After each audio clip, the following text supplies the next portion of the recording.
ಎಲ್ಲರಿಗೂ ನಮಸ್ಕಾರ. ಇವತ್ತು ನಾನು ಮಿಡ್ಲ್ ಸ್ಕೂಲ್ ಮಕ್ಕಳಿಗೆ ಅಂದರೆ ಅವರು ಓದ್ತಕ್ಕಂಥ ವಿಜ್ಞಾನದಲ್ಲಿ ಇಲ್ಲದೆ ಇರತಕ್ಕಂಥ ಒಂದು ಸಣ್ಣ ವಿಚಾರವನ್ನು ತಿಳಿಸ್ತಾ ಇದ್ದೀನಿ. ಅದು ಎಲ್ಲರೂ ತಿಳಿಕೊಳ್ಬಹುದು, ಹೆಚ್ಚು ಕಾಂಪ್ಲಿಕೇಟ್ ಆಗಿಲ್ಲ. ಇವತ್ತಿನ ಪಾಠದಲ್ಲಿ ನಾನು ಪ್ರೋಟೋಪ್ಲಾಸಮ್ ಅಂದರೆ ಜೀವರಸ ಅಥವಾ ಜೀವದ್ರವ ಅನ್ನುವುದನ್ನು ಹೇಳ್ತಾ ಇದ್ದೀನಿ. ಇದು ವಿಜ್ಞಾನದ ದೃಷ್ಟಿಯಿಂದ ಎಲ್ಲ ಪ್ರಾಣಿಗಳು, ಎಲ್ಲ ಸಸ್ಯಗಳು ಜೀವಂತವಾಗಿರಬೇಕಾದರೆ ಆ ಜೀವಂತ ವಸ್ತು ಯಾವುದು ಅಂತಕ್ಕಂಥ ಒಂದು ಪ್ರಶ್ನೆಗೆ ಉತ್ತರ ಅದು ಪ್ರೋಟೋಪ್ಲಾಸಮ್ ಅಂತಕ್ಕಂಥ ಒಂದು ದ್ರವ. ಎಲ್ಲ ಜೀವಿಗಳಲ್ಲೂ ಇರುತ್ತೆ. ಅದು ಹೇಗಿರುತ್ತೆ, ಯಾವ ರೀತಿ ಕಾಣಿಸುತ್ತೆ, ಅದರೊಳಗೆ ಏನು ವಸ್ತುಗಳಿವೆ, ಹೇಗೆ ಅದಕ್ಕೆ ಜೀವ ಬರುತ್ತೆ ಅನ್ನೋದನ್ನೆಲ್ಲ ಇನ್ನು 3 PPTಗಳಲ್ಲಿ ನಾನು ತೋರಿಸ್ತೀನಿ. ಈ ಒಂದು PPTಯಲ್ಲಿ ಪ್ರೋಟೋಪ್ಲಾಸಮ್ ಅಥವಾ ಜೀವರಸ ಅಂತ ಬರೆದಿದ್ದೀನಿ. ಅದು ಹೇಗಿರುತ್ತೆ, ಎಲ್ಲಿರುತ್ತೆ ಅನ್ನೋದನ್ನ ಸ್ವಲ್ಪ ವಿವರವಾಗಿ ತಿಳಿಸ್ತೀನಿ. ಬನ್ನಿ ನೋಡೋಣ. ಪ್ರೋಟೋಪ್ಲಾಸಮ್ ಅಂತಕ್ಕಂಥದ್ದು ಒಂದು ಜೀವರಸ. ಅದು ಸಾಮಾನ್ಯವಾಗಿ ದ್ರವ ರೂಪದಲ್ಲಿ ಇರುತ್ತೆ ಅಂತ ವಿಜ್ಞಾನದಲ್ಲಿ ನಾವು ಕಲ್ತ್ಕೊಂಡಿದ್ದೀವಿ. ಪ್ರೋಟೋಪ್ಲಾಸಮ್ ಅಂದರೆ ಏನು ಅಂತ ಕೇಳಿದರೆ, ಪ್ರೋಟೋಪ್ಲಾಸಮ್ ಅಂತಕ್ಕಂಥದ್ದು ಒಂದು ಇಂಗ್ಲಿಷಿನ ಪದ. ಅದಕ್ಕೆ ಕನ್ನಡದಲ್ಲಿ ಜೀವರಸ ಅಂತ ಹೇಳ್ಬೋದು.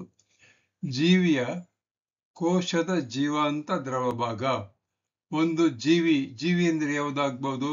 ಒಂದು ಸಣ್ಣ ಪ್ರಾಣಿ ಲೈಕ್ ಅಮೀಬಾ ಆಗ್ಬೋದು, ಅಥವಾ ದೊಡ್ಡ ಮರ ಆಗ್ಬೋದು, ಮತ್ತೆ ಯಾವುದೇ ಪ್ರಾಣಿಯನ್ನು ಜೀವಂತಾಗಿರೋ ಪ್ರಾಣಿ ತಗೊಳ್ಬೋದು, ಸಸ್ಯಗಳನ್ನು ತಗೊಳ್ಬೋದು.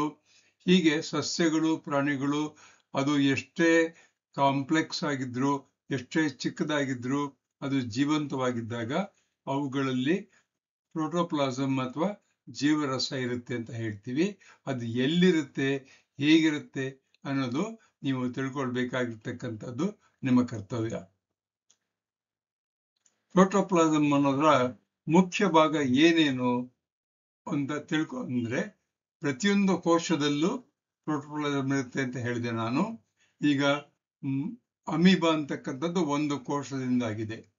ಈಗ ಮಾನವನ ದೇಹವನ್ನು ತೆಗೆದುಕೊಂಡು ಎಷ್ಟು ಕೋಶಗಳಿದೆ ಅಂತ ಹೇಳಿದರೆ ವಿಜ್ಞಾನಿಗಳು ಕಂಡುಹಿಡಿದಿದ್ದಾರೆ 30 ಅಥವಾ 40 ಟ್ರಿಲಿಯನ್ ಕೋಶಗಳು.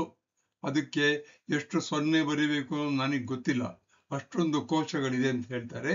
ಪ್ರತಿಯೊಂದು ಕೋಶದಲ್ಲೂ ಸೈಟೋಪ್ಲಾಸಮ್ ಅಂತಕ್ಕಂಥದ್ದು ಇರುತ್ತೆ, ಮತ್ತೆ ನ್ಯೂಕ್ಲಿಯೋಪ್ಲಾಸಮ್ ಅಂತ ಇರುತ್ತೆ. ಅಂದ್ರೆ ಪ್ರೋಟೋಪ್ಲಾಸಮಿನ ಭಾಗ 2 ಮುಖ್ಯ ಭಾಗ, ನ್ಯೂಕ್ಲಿಯೋಪ್ಲಾಸಮ್ ಮತ್ತು ಸೈಟೋಪ್ಲಾಸಮ್ ಅಂತಕ್ಕಂಥದ್ದು. ಇಷ್ಟು ನೀವು ತಿಳ್ಕೊಳ್ಳಿ ಈಗ ಮೊದಲು, ಮತ್ತೆ ಮುಂದಕ್ಕೆ ಹೋಗೋಣ.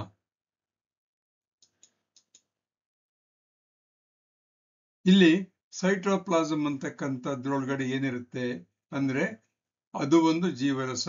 ಅದು ಕೋಶದ ಒಳಭಾಗದಲ್ಲಿರೋದ್ರಿಂದ ಅದಕ್ಕೆ ಸೈಟೋಪ್ಲಾಸಮ್ ಅಂತ ಕರೀತಾರೆ. ಅದರಲ್ಲಿ ಕೆಲವು ಅಂಗಗಳಿರುತ್ತೆ ಅಥವಾ ಆರ್ಗನಲ್ಸ್ ಇರುತ್ತೆ, ಅಂಗಗಳು ಅಂತ ಕರೀತಾರೆ ಅದನ್ನ. ಅದರಲ್ಲಿ ಕೋಶ ಪರದಿ ಇರುತ್ತೆ, ಅಂದ್ರೆ ಒಂದು ಕೋಶಕ್ಕೆ ಹೊರಭಾಗದಲ್ಲಿ ಒಂದು ಪರದಿ ಅಥವಾ ಒಂದು ಪೊರೆ ಇರುತ್ತೆ. ಅದರ ಒಳಭಾಗದಲ್ಲಿ ಕೋಶ ರಸ ಇರುತ್ತೆ, ಅದರ ಒಳಭಾಗದಲ್ಲಿ ನ್ಯೂಕ್ಲಿಯಸ್ ಇರುತ್ತೆ. ಅಂದ್ರೆ ಒಂದು ಪ್ರೋಟೋಪ್ಲಾಸಮ್ ಅಂತಕ್ಕಂಥದ್ದಕ್ಕೆ ಒಂದು ಪೊರೆ ಬಂದಾಗ ಅದು ಜೀವಕೋಶವಾಗುತ್ತೆ. ಆ ಜೀವಕೋಶದ ಒಳಗಡೆಗೆ ಪ್ರೋಟೋಪ್ಲಾಸಮ್ ಅಂತಕ್ಕಂಥದ್ದು 2 ರೀತಿಯಾಗಿ ಆರ್ಗನೈಸ್ ಆಗಿರುತ್ತೆ. ಒಂದು ಆರ್ಗನಲ್ಸ್ ಅಂತಕ್ಕಂಥದ್ದು, ಎರಡನೇದು ಮತ್ತೆ ನ್ಯೂಕ್ಲಿಯೋಪ್ಲಾಸಮ್ ಮತ್ತು ನ್ಯೂಕ್ಲಿಯಸ್ ಅಂತಕ್ಕಂಥದ್ದು. ನ್ಯೂಕ್ಲಿಯೋಪ್ಲಾಸಮ್ ಅನ್ನೋದ್ರಲ್ಲಿ ಏನಿರುತ್ತೆ ಅಂದ್ರೆ ನ್ಯೂಕ್ಲಿಯಸ್ಸಿನ ಒಳಭಾಗ, ಅಂದ್ರೆ ಕೋಶದ ಒಳಭಾಗದಲ್ಲಿ ಇನ್ನೊಂದು ಭಾಗ ಇರುತ್ತೆ, ಅದಕ್ಕೆ ನ್ಯೂಕ್ಲಿಯಸ್ ಅಂತ ಕರೀತಾರೆ. ಅದರೊಳಗಡೆ ಇರ್ತಕ್ಕಂಥ ಒಂದು ದ್ರವ ಇರುತ್ತೆ, ಅದಕ್ಕೆ ನ್ಯೂಕ್ಲಿಯೋಪ್ಲಾಸಮ್ ಅಂತ ಕರೀತಾರೆ. ಆ ನ್ಯೂಕ್ಲಿಯೋಪ್ಲಾಸಮ್ ಒಳಗಡೆ ಅತಿ ಮುಖ್ಯವಾಗಿರ್ತಕ್ಕಂಥದ್ದು DNA ಅಥವಾ ಕ್ರೋಮೋಸೋಮ್ ಅಂತಕ್ಕಂಥದ್ದು. ಅದು ಜನನೋತ್ಪತ್ತಿ ವಸ್ತು. ಅಂದ್ರೆ ಈಗ ಒಂದು ಆಲದ ಮರ ಇದೆ ಅಂತ ಇಟ್ಕೊಳ್ಳೋಣ. ಆಲದ ಮರದಿಂದ ಬಂದ ಬೀಜ ಆಲದ ಮರನೇ ಆಗುತ್ತೆ, ಆದ್ರೆ ಆಲದ ಮರದಿಂದ ಬಂದ ಬೀಜ ಬೇರೆ ಯಾವುದೂ ಆಗಲ್ಲ. ಕೋಳಿ ಮೊಟ್ಟೆ ಹೊಡೆದಾಗ ಕೋಳಿ ಮರಿ ಮಾತ್ರ ಬರುತ್ತೆ ಹೊರತು ಅದು ಬಿಟ್ಟು ಬೇರೆ ಇನ್ನೇನು ಬರೋದಿಲ್ಲ. ಹೀಗೆ ಒಂದು ಆ ನ್ಯೂಕ್ಲಿಯಸ್ ಇರತಕ್ಕಂಥ DNA ಅಂತಕ್ಕಂಥದ್ದು ಜೀವನೋತ್ಪತ್ತಿ ಮಾಡ್ತಕ್ಕಂಥ ಎಲ್ಲಾ ವಿಷಯಗಳನ್ನ ಹೊಂದಿರುತ್ತೆ. ಅದರ ಬಗ್ಗೆ ಹೆಚ್ಚು ಮುಂದೆ ತಿಳ್ಕೊಳ್ಳೋಣ. ಪ್ರೋಟೋಪ್ಲಾಸಮ್ ಅಥವಾ ಜೀವರಸ, ಅದರ ಮುಖ್ಯ ಗುಣಗಳೇನು ಅಂತಂದ್ರೆ, ಒಂದು ಜೀವಂತವಾಗಿರ್ತಕ್ಕಂಥದ್ದು. ಪ್ರೋಟೋಪ್ಲಾಸಮ್ ಅಂದ್ರೆ ಜೀವಂತವಾಗಿದೆ, ಅದಕ್ಕೆ ಚಲನೆ ಮಾಡ್ತಕ್ಕಂಥ ಒಂದು ಶಕ್ತಿ ಇದೆ, ಬೆಳವಣಿಗೆ ಮಾಡ್ತಕ್ಕಂಥ ಶಕ್ತಿ ಇದೆ, ಪ್ರತಿಕ್ರಿಯಾಶೀಲತೆ ಶಕ್ತಿ ಇದೆ, ಮತ್ತೆ ಜನನೋತ್ಪತ್ತಿ ಶಕ್ತಿ ಇದೆ. ಇಷ್ಟು ಮುಖ್ಯವಾಗಿರ್ತಕ್ಕಂಥ ಅದರ ಗುಣಗಳು. ಪ್ರೋಟೋಪ್ಲಾಸಮ್ ಮತ್ತು ಜೀವ ಅಂದ್ರೇನು? ಜೀವ ಚಟುವಟಿಕೆಗಳು ಆಗ್ತಾ ಇರ್ತಕ್ಕಂಥದ್ದೇ ಪ್ರೋಟೋಪ್ಲಾಸಮ್. ಇದರೊಳಗಡೆ ಅನೇಕ ರೀತಿಯ ಜೀವ ಚಟುವಟಿಕೆಗಳು ಆಗ್ತಾ ಇರುತ್ತೆ. ಅದು ಕೋಶದ ಬದುಕಿಗೆ ಅವಶ್ಯಕ. ಅಂದ್ರೆ ಒಂದು ಕೋಶ ಬದುಕಿರಬೇಕು ಅಂದ್ರೆ ಪ್ರೋಟೋಪ್ಲಾಸಮಿನ ಅನೇಕ ಭಾಗಗಳಲ್ಲಿ ಬೇರೆ ಬೇರೆ ರೀತಿಯಾಗಿ ಅನೇಕ ಕ್ರಿಯೆಗಳು ನಡೀತಾ ಇರುತ್ತೆ. ಅವಕ್ಕೆ ಜೀವಕ್ರಿಯೆಗಳು ಅಂತ ಕರೀತಾರೆ. ಅವುಗಳು ನಡೀತಿದ್ರೆ ಮಾತ್ರ ಜೀವಕೋಶ ಜೀವಂತವಾಗಿ, ಪ್ರೋಟೋಪ್ಲಾಸಮ್ ಜೀವಂತವಾಗಿ ಇರುತ್ತೆ. ಇವತ್ತಿನ ಒಂದು ಪ್ರೋಟೋಪ್ಲಾಸಮಿನ ಒಂದು ಸಾರಾಂಶ ಹೇಳಬೇಕು ಅಂದ್ರೆ, ಪ್ರೋಟೋಪ್ಲಾಸಮ್ ಅಂತಕ್ಕಂಥದ್ದು ಜೀವದ ಮೂಲ ರಸ.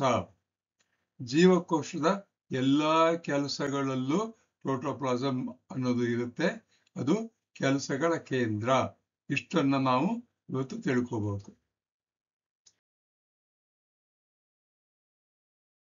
ಈ ಚಿತ್ರದಲ್ಲಿ ಅನೇಕ ಜೀವಿಗಳನ್ನ ತೋರಿಸಿದ್ದೀನಿ.